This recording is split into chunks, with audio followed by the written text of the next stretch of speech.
Hi everybody, Cynthia here. I am back to share my 13 haunted projects of Halloween. And today, if you can tell by the different pattern ribbon I have out here, we are going to create a super simple but yet adorable bow. Now, this bow is so cute. You could just use it you could actually hang this on your wall or your cabinets or wherever. It doesn't necessarily have to be a bow for a wreath. If you wanted it for a special gift package, you can cut your tails and just, move your tails around like this and then just trim them and pop this on a package. Be really cute. You can use this in a centerpiece, whatever you really want to make a bow for. And the reason why I'm sharing this bow with you, I've had several questions on how to make a bow, how to make one with a bow maker, without a bow maker, how do you make a bow for a wreath. And I haven't done a tags, bags, boxes, and bows series for quite a while because I've been doing so many boxes and things like that for my other series. So I thought, I think today I'm going to make a bow. And the other reason that I made this specific bow is because next week, well, actually this weekend, I do apologize, this video is late because I'm back at school teaching. We're doing online, but we are back at school. Some of the kids are back at school. And there's just been so many meetings and things to get prepared and chaos. And then my hubby and I have been working on a new logo for our eBay and just so many projects. Time got away from me. So I do apologize this is late. But I created this bow specifically for the next haunted project, which is going to be how to put together a wreath. This is a mesh wreath. It's a bubble type method. I think they call it a bubble. And what I did was I wanted to use two different colors for my bubble method. And I figured out how to crisscross the pattern so that, it would be black and orange throughout the whole thing. I know you can't see this because my camera is too close. And this isn't fully decorated yet. But I figured if you want to join in, it's going to be this Saturday. I'm going to be creating this wreath on video. I used, and you want to get yourself ready to make one with me, I used, let me get this out of the way. I used one of the metal wreath forms from the Dollar Tree. You're going to need a bunch of pipe cleaners. I used black and orange. And I have found pipe cleaners at the Dollar Tree, but they may be out. So I usually buy these right here. They kind of feel like flocking instead of the glittery, because the glittery does, you do get fibers all over. These don't. These are really nice. I found big packs of those at Hobby Lobby. And they have smaller packs. You don't have to buy, these big giant packs. It's just that these were on sale, so I thought, why not? I use pipe cleaners all the time. You're going to need some zip ties, and I do buy a lot of my zip ties at the Dollar Tree. They don't always have the black available. You can use clear for this. It's not necessary, it's not necessary to buy black, but I do find these there, or you can get them at Walmart. They're pretty cheap there as well. And the mesh I used was a 10-inch. You're going to need two of these. I used a 10-inch in the black, which I got at Hobby Lobby. I wouldn't go any smaller, but I did go larger. So I only had 10 inches in the black, and I only had 21 inches for my orange, and I used it. So it actually worked out just fine creating this. So this was the 21-inch mesh. This was the 10-inch. It might be easier for you to use just 10 inch mesh, entirely up to you. You could probably use 221 inch.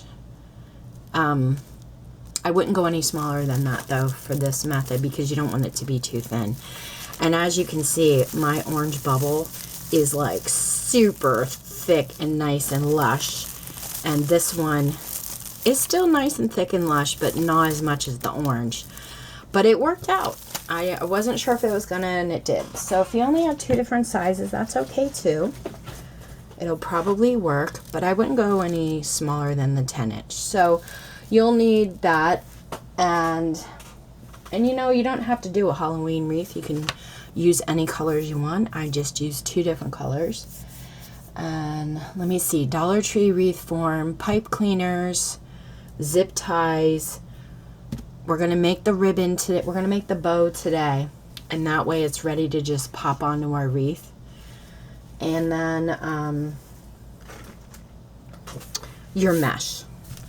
So for the bow, I used 3 different patterns for this bow, and you're gonna need 3 pieces from each pattern. If you don't, and you don't want to use different patterns, say you want just this whole thing to be pumpkins, you'll need 9 pumpkins, or 9 whatever, you know, ribbon you like. I like to use the wired ribbon because when you make the loop, it really stays nice and true to form wherever you put it. It's up to you, but I think wired ribbon works best. So you're going to need, say I have the black crows here. I have 3 pieces of the black crow at 18 inches long, 3 of the black at 18 inches long, and 3 of these really cute black kitten and moon kind of pumpkin ribbon at 18 inches. So 9 pieces of ribbon at 18 inches long. And you may want to get yourself a ruler if you don't have a mat that has a ruler on it. You're going to need a zip tie, and then you'll need a very nice, don't cut your pipe cleaner, you're going to need a long pipe cleaner, and that is it, and a pair of scissors. Okay, so let's get started. I saw this cute method on how to do this super simple without a ribbon maker on Pinterest, and I thought, oh my gosh, that's so cute and simple and easy, and I started making bows that way, and I thought I'd share it with you. So what you want to do, let me get some of these out of the way.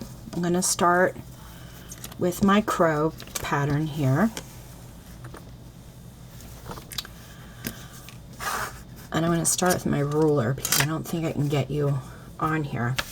But basically, you're going to line this up with your ruler, go down to the 9-inch mark, pinch it, and then pinch it again and create a loop. Okay, let's do it again.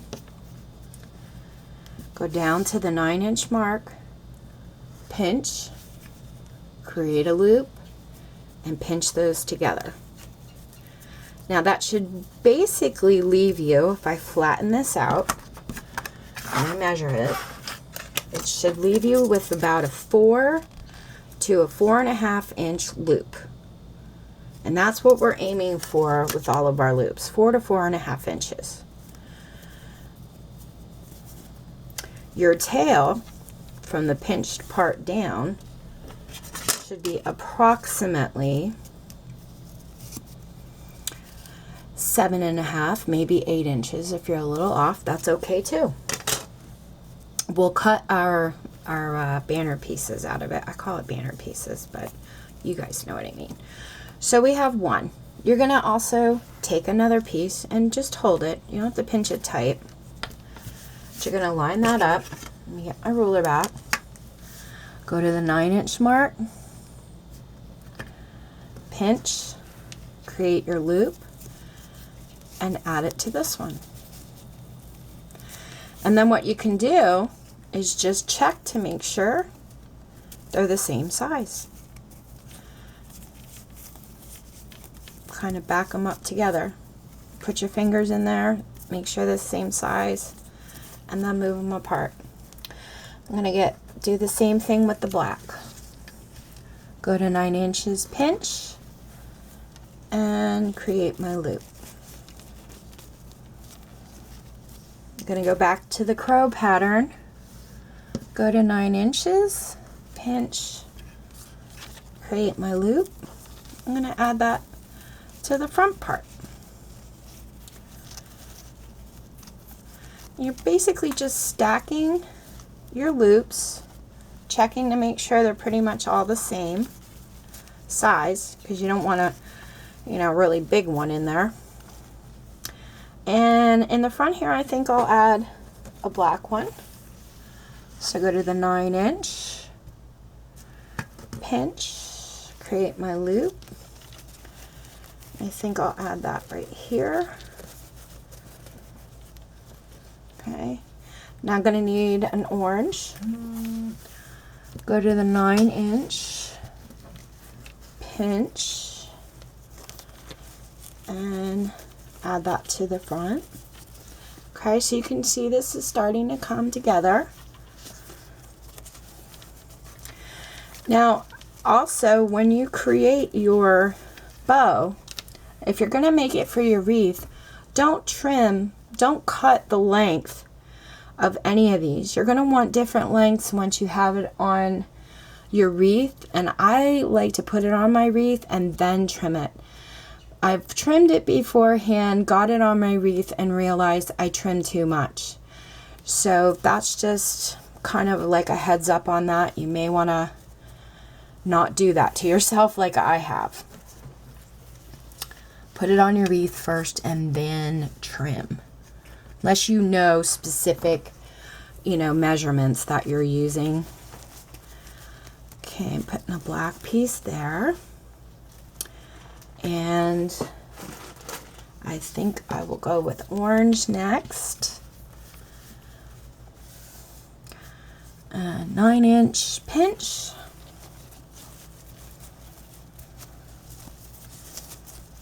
And then the crow piece is last, 9 inch, and pinch.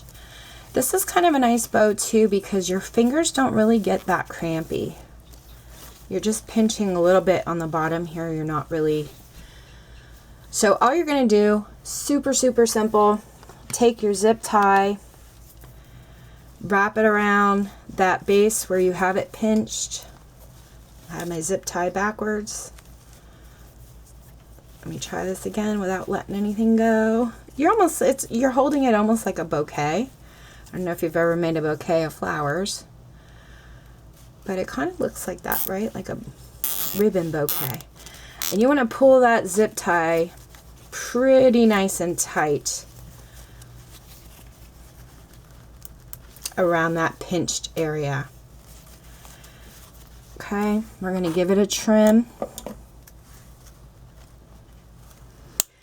You can do any length you want. You can you can do more than 3 of each. You can make it big. Once you have the basics of how to put one of these together, you can use all different sizes. It's entirely up to you. And I'm just gonna fluff out my bow and then kind of fix my tails here. But that wasn't so bad. We didn't need a bow maker for it. Nothing. Okay. Now the tails, like I said, they're all a little bit different size, and that's okay, because once it gets on the wreath, then you can trim it. But if you want to make those nice, what they call them, dovetails or little banner cuts, you take the 2 end pieces, you fold them together, and you take your scissor and you angle up towards the bow, and it creates that nice little dovetail look. I'll do it again with this one. Fold it together from the 2 open ends here. You want to take your scissor, aim it up, and cut at an angle, and it'll create that nice little dovetail look. And you want to do that to all of your pieces. Just pinch them together and trim until you got them all dovetailed. And then, like I said, once it's on the wreath, if you want some of these, say I want to pull this up and I want this a little bit shorter, I want this longer, you can, you know, decide all of that from there. Or if you're adding it to a package, you can do that as well. Now, in order for us to add it to our wreath, all I'm going to do is take this pipe cleaner. I'm going to put it in one of these, like maybe 2 of these loops. You see how I'm sliding that in? Pulling it down and around to where it comes out the back. And then you want to give it a little twist to secure it, and then you have all this room to add it to your wreath. Okay, so that's our super simple loop bow without a bow maker, using different patterns, or you can use the same. Entirely up to you. If you guys have any questions, let me know, and the next haunted video I will come back and we will create a wreath together. Okay, thank you guys so much for watching. You take care and happy crafting.